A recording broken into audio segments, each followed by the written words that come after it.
안녕하십니까. 서울대학교 경영대학에서 마케팅을 연구하고 가르치는 박성호 교수입니다. 오늘은 생성형 AI와 마케팅 혁신이라는 주제로 최근에 흥미로운 연구를 몇 가지 소개해드리고 시사점에 대해 논의해보는 시간을 갖고자 합니다.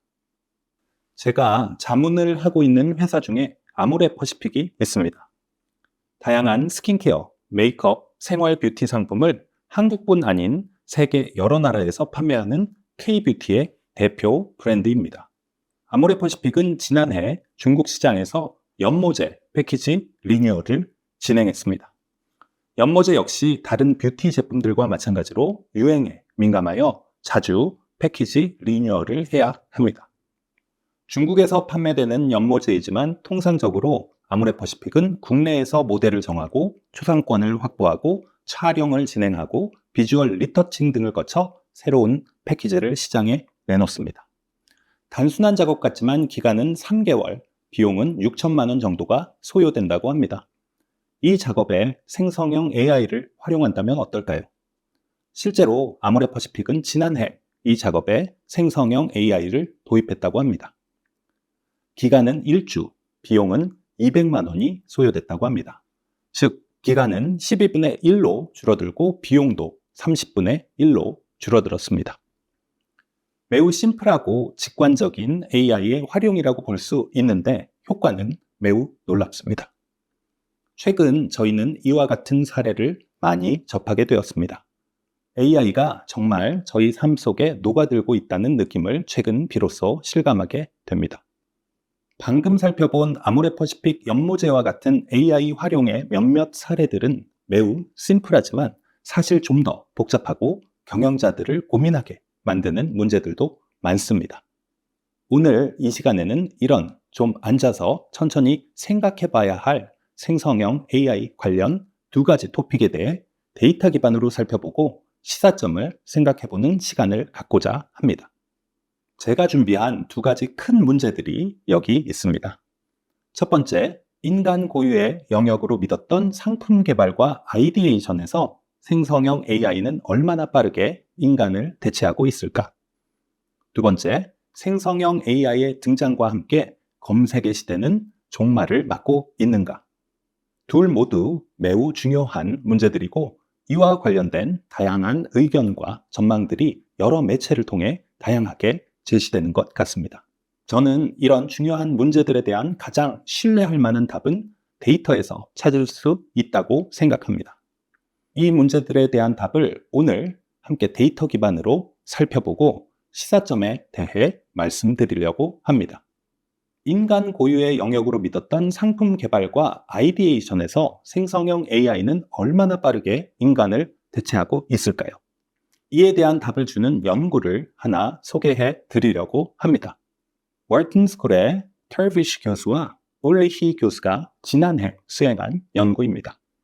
대학생들에게 $50 이하로 제공할 수 있는 새로운 제품, 서비스를 개발하는 프로젝트를 생각해 보겠습니다. 이와 같은 프로젝트들은 사실 MBA 신상품 개발 등의 과목에서 늘 부여되는 과제입니다. 수업에서 아이디어는 객관적으로 평가받고 이를 기반으로 성적이 결정되어 학생들은 좋은 아이디어를 내기 위해 고민합니다. 이와 같은 방법으로 MBA 학생들이 공들여 제출한 신상품 아이디어 200개를 모았습니다.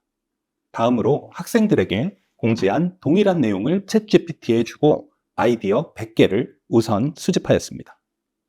그리고 과거 강의에서 좋은 평가를 받은 아이디어 몇 가지를 GPT에게 알려준 후 추가로 100개의 아이디어를 더 생성하여 GPT로부터 총 200개의 아이디어를 얻었습니다.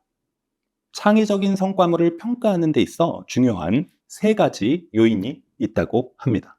첫 번째는 아이디어의 양입니다. 두 번째는 아이디어의 평균 수준, 그리고 세 번째는 매우 뛰어난 아이디어의 수입니다. 저희는 가끔 매우 뛰어난 아이디어 하나가 우수한 아이디어 100개를 압도하는 경우를 종종 발견하게 됩니다. 따라서 창의적인 성과물 평가에서 특출난 아이디어에 주목해야 합니다. 인간의 아이디어 200개, 생성형 AI의 아이디어 200개를 비교하기 위하여 타겟 고객인 대학생들을 모집하여 제안된 신상품에 대한 구매 의도를 물었습니다. 타겟 고객들이 응답한 구매 의도로부터 마케팅 조사 회사들이 자주 쓰는 방법을 적용해 숫자로 표시된 구매 확률을 계산하고 이를 평가에 활용하였습니다. 첫 번째 기준인 아이디어의 양에 대해 생각해 보도록 하겠습니다. 생성형 AI는 지칠 줄 모르고 계속 아이디어를 생산해낼 수 있습니다. 반면 인간에게 새로운 아이디어를 내는 작업은 매우 고통스러운 작업입니다. 인간의 뇌는 새로운 아이디어를 낼 때 가장 높은 수준으로 칼로리를 소모한다고 합니다. 인간은 의식적으로 그리고 무의식적으로 이런 힘든 작업을 피하려고 하는 경향도 있습니다. 한마디로 아이디어의 양에 있어 생성형 AI는 인간을 압도합니다. 두 번째, 아이디어의 평균 수준을 비교해 보도록 하겠습니다. MBA 학생들의 아이디어에 대한 평균 구매 확률은 40%입니다. 반면 기본 GPT 아이디어의 평균 구매 확률은 47%를 얻었고 과거에 상 받은 아이디어를 가르쳐준 후에 생성한 100개 아이디어의 평균 구매 확률은 49%로 높게 나타났습니다. 즉, 생성형 AI가 제시한 신제품 아이디어는 MBA 학생들의 아이디어보다 상당히 높은 구매 확률을 보입니다. 세 번째 기준인 특출한 아이디어의 수에 대해 살펴보도록 하겠습니다. 전체 아이디어 중 상위 10% 아이디어를 특출난 아이디어라고 정의하고 이 아이디어를 누가 냈는지 살펴봤습니다. 놀랍게도 GPT가 35개, 인간의 아이디어는 5개에 불과했다고 합니다. 시사점에 대해 말씀드리려고 합니다. 아이디에이션에서 생성형 AI는 이미 인간을 앞지르고 있는 것 같습니다. 이 연구를 수행한 교수들은 생성형 AI는 새로운 아이디어의 중요한 원천이 되었고 이를 활용하지 않는 것은 죄악이다라는 표현까지 쓰고 있습니다. 인간, 생성형 AI, 누가 더 잘하는가? 이걸 보는 것보다 어떻게 이 둘을 조합하여 시너지를 극대화할 수 있느냐에 주목해야 합니다.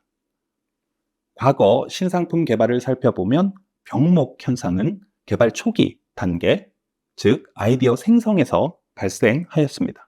앞서 말씀드린 바와 같이 아이디어를 낸다는 것은 참으로 고통스러운 작업입니다. 하지만 이를 생성형 AI가 효율적으로 도와주고 있습니다. 또 우리뿐만 아니라 우리 경쟁사들도 생성형 AI를 활용하여 같은 우수한 아이디어를 제공받을 수 있습니다. 따라서 앞으로 신상품 개발에서 가장 중요한 기업의 역량은 기존과는 차원이 다른 스케일로 제공되는 많은 아이디어로부터 어떤 것이 최선의 아이디어인지를 선택하는 능력 또는 프로세스입니다. 자, 이제 두 번째 토픽에 대해 얘기해 보도록 하겠습니다. 바로 생성형 AI의 확산으로 검색 엔진의 시대는 종말을 맞고 있는가입니다. 지금 보시는 그래프는 지난 10여 년 국내 매체별 총 광고비의 추이를 보여주고 있습니다. 방송, 인쇄, 실외 등의 전통 광고들은 정체된 모습을 보입니다. 반면 온라인 광고는 계속 급격히 상승하는 모습을 보여주고 있습니다. 한국 전체 광고 시장에서 온라인 광고의 비중은 60%를 넘고 있습니다. 이유는 바로 모든 것이 디지털 기반으로 바뀌고 있기 때문입니다. 이제 기업은 고객들과 소통하기 위하여 반드시 디지털 매체를 활용해야 합니다. 그렇다면 가장 중요한 커뮤니케이션 채널이 된 온라인에서 기업들은 어떤 소통 방법에 집중하고 있을까요?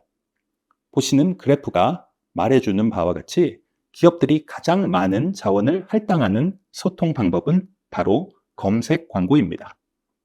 두 번째는 디스플레이 광고, 세 번째는 디지털 비디오 광고입니다. 요약해보면 가장 중요한 커뮤니케이션 채널은 바로 디지털이고 이 채널에서 가장 중요한 광고 유형은 바로 검색 광고라는 것입니다. 디지털 채널에 할당된 예산이 100이라면 40 이상을 기업들은 검색에 쓰고 있습니다. 그렇다면 기업들은 왜 이토록 많은 자원을 검색에 쓰고 있는 것일까요? 한 조사 결과에 따르면 소비자들은 하루 평균 5,000건의 광고에 노출되고 있다고 합니다. 우리가 기사를 읽고 컨텐츠를 소비할 때 우리의 목적과 상관없이 광고는 일방적으로 기업의 메시지를 전합니다. 소비자들은 광고에 피로를 느끼고 짜증을 내며 외면하고 종종 무시합니다. 하지만 검색 광고는 다릅니다. 예를 들어 여러분이 네이버를 열고 서울대 입구 맛집이라는 키워드를 입력한 후 검색 버튼을 누릅니다. 왜 이런 행동을 하고 있는 걸까요? 바로 서울대 입구에서 맛집을 찾고 있는 것이죠. 즉, 소비자는 뭔가 니즈를 느낄 때 검색을 시작합니다.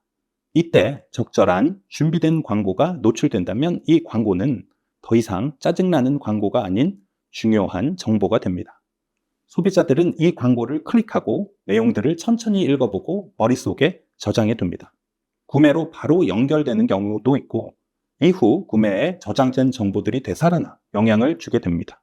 바로 이와 같은 이유 때문에 기업들은 검색 광고에 주목합니다. 검색 생태계는 구글 주도로 잘 성장해 왔습니다. 소비자들은 네이버, 구글과 같은 주요 검색 엔진을 만족스럽게 잘 사용해 왔습니다. 하지만 생성형 AI의 등장은 디지털 마케팅 생태계에서 장남 역할을 하던 검색 엔진에 상당한 도전이 되고 있습니다. 바로 소비자들이 검색 엔진을 패스하고 생성형 AI에서 정보를 얻게 될 것이라는 예상 때문인 것 같습니다. 검색 엔진의 시대가 저물고 있다는 예상을 가능케 하는 최근 연구를 하나 소개시켜 드리려고 합니다. 스택 오버플로우라는 플랫폼이 있습니다. 사용자들이 질문을 올리면 다른 사용자가 이에 대한 답을 달며 토론이 이어지는 지식 공유 플랫폼입니다. 특히 개발자들이 많이 사용하고 코딩과 관련된 테크니컬한 질문들이 상당히 많은 부분을 차지하는 주요 플랫폼입니다.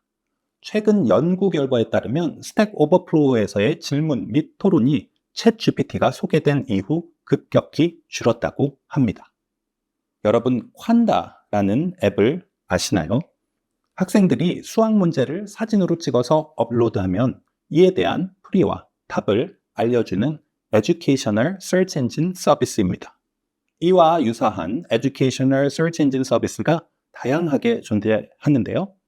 또 다른 연구에 따르면 앞에서 살펴본 스택 오버플로우와 마찬가지로 챗GPT가 소개된 이후 Educational Search Engine에 올라오는 질문의 수가 줄고 있다고 합니다. 코딩과 관련된 테크니컬한 질문들, 교육 및 학습과 관련된 질문들, 이 모두 챗GPT가 잘 답변해 줄 수 있는 분야입니다. 따라서 기존의 플랫폼에 대한 대체가 일어나는 것은 당연한 것처럼 보입니다. 이와 같은 맥락에서 혹자들은 검색 엔진의 시대 역시 끝나가고 있다고 말합니다.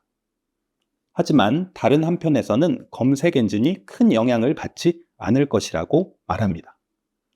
이는 매우 중요한 문제입니다. 앞서 말씀드린 바와 같이 디지털 마케팅에서 가장 중요한 부분을 차지하는 것이 바로 검색 광고 및 관련 마케팅 활동입니다. 검색이 큰 변화를 맞는다면 마케터들 역시 빠르게 대응해야 합니다. 따라서 생성형 AI의 확산과 함께 검색 엔진이 맞게 될 변화는 매우 중요한 문제입니다. 특히 상품 및 쇼핑과 관련된 검색에서 소비자들이 어떤 변화를 보일지에 경영자들은 주목해야 합니다. 이 중요한 문제들에 대한 답을 얻기 위해서 저는 동료 연구자들과 함께 올해 직접 연구를 수행했습니다. 연구 문제를 명확히 적어보면 챗GPT와 같은 생성형 AI의 사용은 네이버, 구글과 같은 기존의 검색 엔진 사용에 어떤 영향을 줄까? 검색 엔진에서의 상품 검색은 어떤 영향을 받을까?입니다. 연구 방법을 간단히 설명드리도록 하겠습니다. 이 연구를 위해 저희는 닐슨 코리안 클릭 데이터를 이용했습니다. 데이터는 개인 단위의 패널 자료입니다. 패널 멤버로 참여한 개인들은 본인의 PC와 스마트폰에 데이터 수집 앱을 인스톨합니다. 그럼 이 앱이 백그라운드에서 돌아가면서 패널 멤버들이 PC, 모바일에서 수행하는 작업에 대한 정보를 수집합니다. 저희는 챗GPT가 세상에 소개되기 3달 전부터 1년간, 즉 2022년 9월부터 2023년 8월을 분석 기간으로 잡고 이 기간 동안 패널 멤버 7,000명의 PC 및 모바일 기기 이용 데이터를 활용하여 연구 문제에 대한 답을 얻었습니다. 분석 결과 약 400명 정도가 챗GPT를 이 기간 동안 어답트하였습니다. 특히 이 데이터셋에는 패널 멤버들이 네이버, 구글 등에서 입력한 검색어를 역시 관찰할 수 있었습니다. 저희는 챗GPT를 주로 사용하는 환경인 PC에 주목하여 분석을 진행하였습니다. 분석과 관련해 저희가 생각해 볼 점은 챗GPT를 어답트한 사람과 이를 어답트하지 않은 사람을 비교한다면 이 비교 자체가 문제가 있을 수 있다는 것입니다. 챗GPT를 도입한 사람들과 이를 도입하지 않은 사람들은 매우 다른 사람들이기 때문에 어답터와 넌 어답터가 보이는 차이는 챗GPT 때문이라기보다 다른 제3의 원인에 기인할 수 있다는 것입니다. 이와 같은 문제점의 발생 가능성을 제거하기 위해 연구자들은 Propensity Score Matching이라는 방법을 사용합니다. 간단히 설명하자면 우리는 패널 멤버들에 대해서 다양한 정보를 가지고 있습니다. 성별, 나이, 교육 수준, 직업, 결혼 여부, 소득 등입니다. 저희 데이터의 약 400명 챗GPT 어댑터 중 첫 번째 챗GPT 어댑터를 생각해 보죠. 관측 가능한 모든 변수에서 이 어댑터와 가장 유사한 넌 어댑터를 한 명 뽑고 그를 대조군에 집어넣습니다. 두 번째 챗GPT 어댑터에 대해서도 동일한 방식으로 관측 가능한 변수를 통해 마치 쌍둥이처럼 정말 유사한 사람을 한 명 찾아서 그를 대조군에 집어넣습니다. 이와 같은 방법을 통해서 저희는 챗GPT 어댑터들을 그들과 가장 유사한 넌 어댑터들과 비교하여 챗GPT 어답션 효과를 측정합니다. 그림으로 나타낸다면 보시는 그림과 같을 것 같습니다.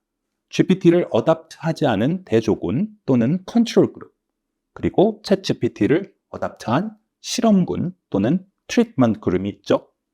그리고 GPT 도입 이후 실험군이 네이버, 구글과 같은 검색 엔진 이용에 있어서 변화를 보인다면 이제 우리는 이러한 변화가 챗GPT 때문이다 라고 어느 정도 확신을 가지고 얘기할 수 있습니다.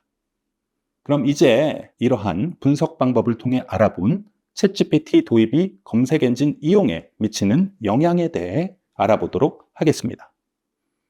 첫 번째 결과는 생성형 AI, 즉 챗GPT를 도입하여 사용하기 시작한 소비자는 구글, 네이버 등의 검색 엔진 사용량이 27%가량 증가한다는 사실입니다. 앞서 말씀드린 몇몇 예측들, 즉 생성형 AI가 검색 엔진 사용을 대체할 것이라는 전망과 반대되는 결과입니다.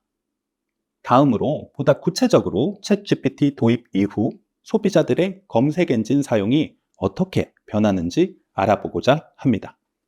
이를 위해 저희는 소비자들이 입력한 키워드들을 의미 있는 방법으로 분류해 보았습니다. 경영자 또는 마케팅 매니저의 입장에서 가장 중요한 것은 바로 상품 또는 구매와 관련된 키워드 검색입니다. 이 키워드 검색이 어떤 영향을 받는가를 알아보았습니다. 이를 위해 우리는 우선 브랜드 키워드와 제너릭 키워드를 정의하였습니다. 브랜드 키워드는 브랜드, 상품명, 서비스명 또는 상호명을 포함한 검색어들입니다.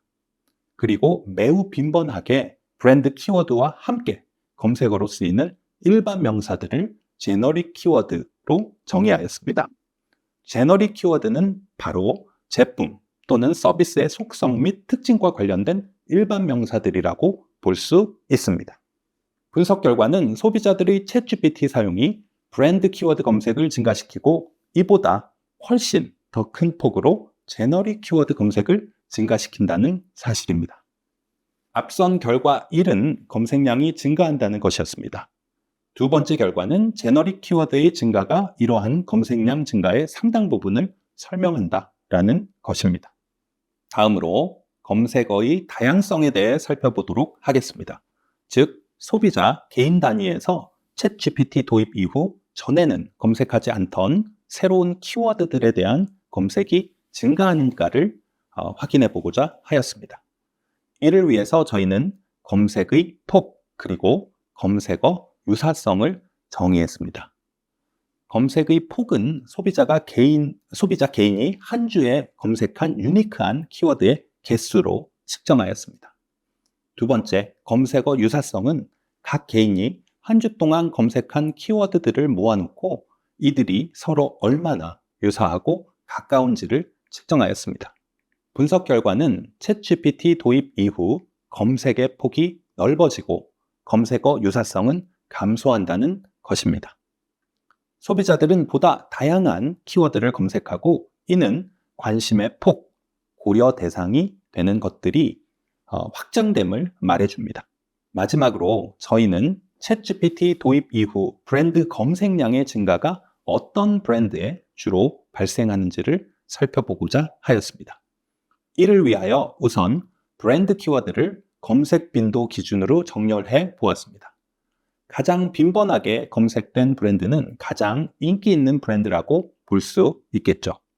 반면에 소비자들이 자주 찾아보지 않는 브랜드는 인기도가 떨어지는 브랜드라고 말할 수 있습니다.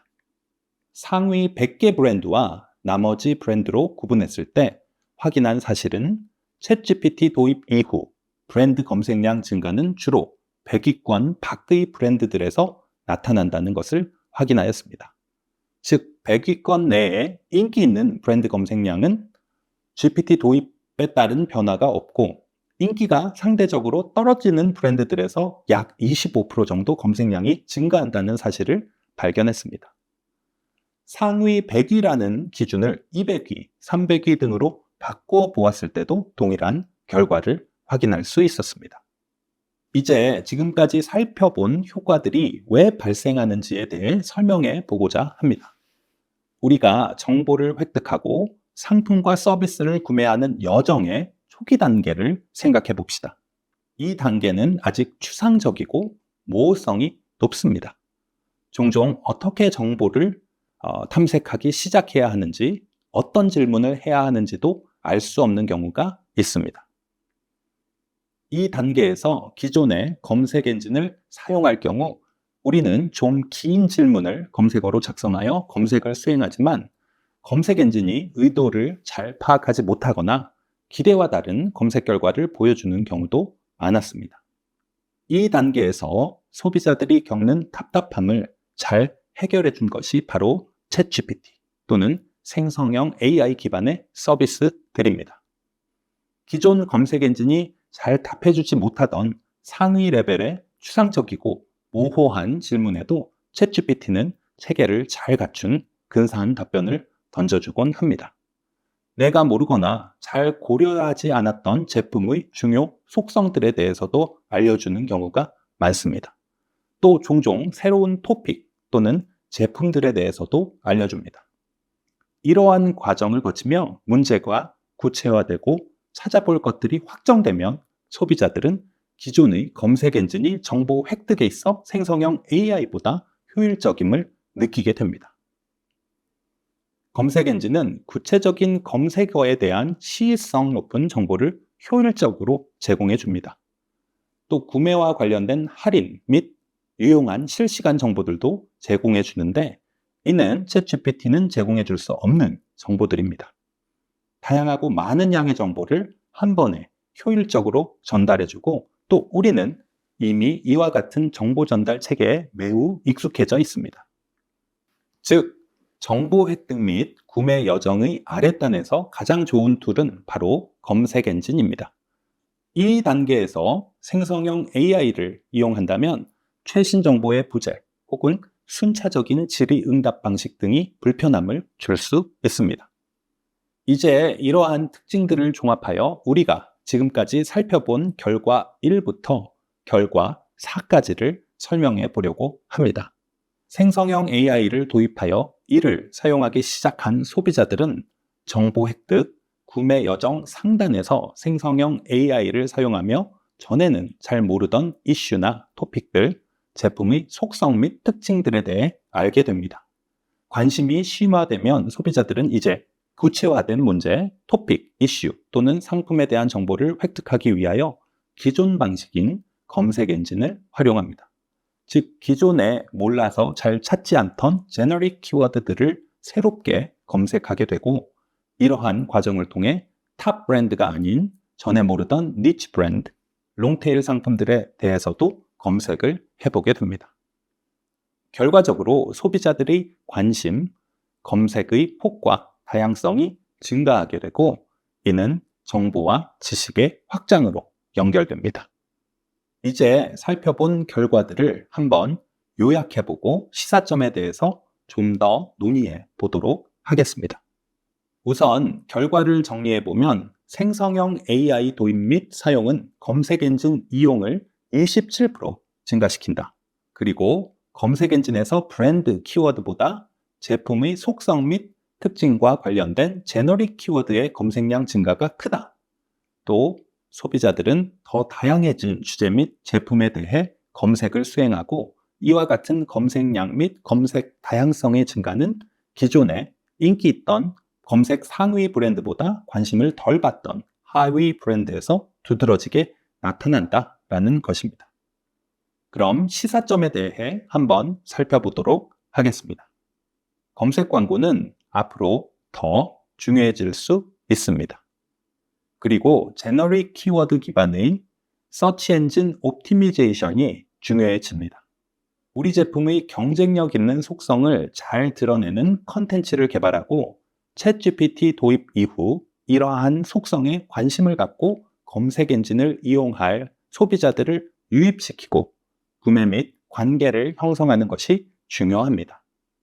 그리고 생성형 AI 도입 및 확산은 검색 순위가 낮은, 즉 덜 알려진 롱테일, 니치 브랜드에게 기회일 수 있습니다. 챗GPT를 통해 우리 브랜드를 알게 되어 네이버, 구글에서 우리를 검색하는 잠재 고객들이 늘어납니다. 이들을 어떻게 구매 고객으로 전환시키고 관계를 발전시켜 나갈지 고민할 때입니다. 거시적으로 볼 때 생성형 AI 확산의 순기능은 개인의 관심과 지식의 폭이 넓어진다는 것입니다. 강력한 추천 시스템 기반 플랫폼의 문제점은 개인의 생각, 취향을 추천을 통해 계속 강화시킨다는 점입니다. 개인은 에코 체인버에 갇힌 채 균형 잡힌 시각을 갖기 힘들게 되고 다양성의 혜택을 누리지 못하게 될 수 있습니다. 생성형 AI는 이와 같은 문제점을 완화시키는 역할을 할 수 있습니다. 오늘은 생성형 AI와 마케팅 혁신이라는 주제로 말씀을 드렸습니다. 생성형 AI는 중요한 아이디어의 원천이 되었습니다. 수많은 아이디어 속에서 보석을 찾아내는 역량과 시스템을 갖추는 것이 경쟁력의 원천이 될 것입니다. 생성형 AI의 확산과 함께 검색 엔진은 더 중요해질 수 있습니다. 소비자들의 변화된 검색 패턴을 정확히 예측하고 선제적인 검색 엔진 마케팅 전략을 수립할 때입니다. 감사합니다.